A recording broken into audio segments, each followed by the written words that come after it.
मशरिक़ वस्ता से एक और बड़ी खबर, गजा से बड़ी खबर है, जहां हमास ने तकरीबन 7,000 मुजाहिदीन को दोबारा से तैनात कर दिया है।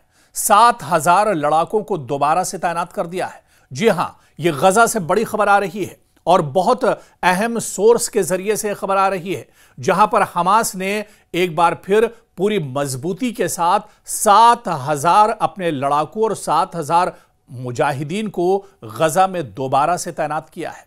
मकामी जराये के मुताबिक इसका मकसद इन इलाकों पर दोबारा कंट्रोल हासिल करना है, जहां हाल ही में इजरायली फौज ने पीछे हटना शुरू कर दिया है।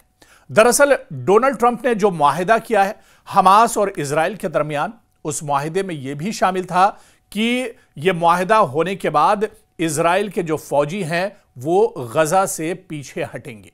और ऐसे में अब जब इजराइल के फौजी और आईडीएफ गजा से पीछे हटना शुरू हो गए हैं, तो ऐसे में अब हमास पूरे तौर से गजा पर कंट्रोल करना शुरू कर रहा है। और ऐसे में हमास ने अपने जो जंगजू हैं, उसके जो मुजाहिदीन हैं, उनमें तकरीबन 7,000 मुजाहिदीन को एक बार फिर से गजा में उतारना शुरू कर दिया है और इन्हें तैनात करना शुरू कर दिया है। लड़ाकों को 24 घंटों के अंदर रिपोर्ट करने को कहा गया है।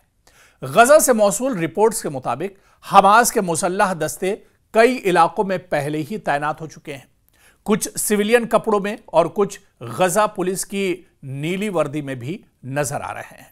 हमास के अरकान ने इस बड़े इलाके को घेर लिया, जहां तकरीबन 300 बंदूक बरदार, मशीन गन और धमाका खेज मवाद से लैस छुपे हुए बताए जा रहे थे।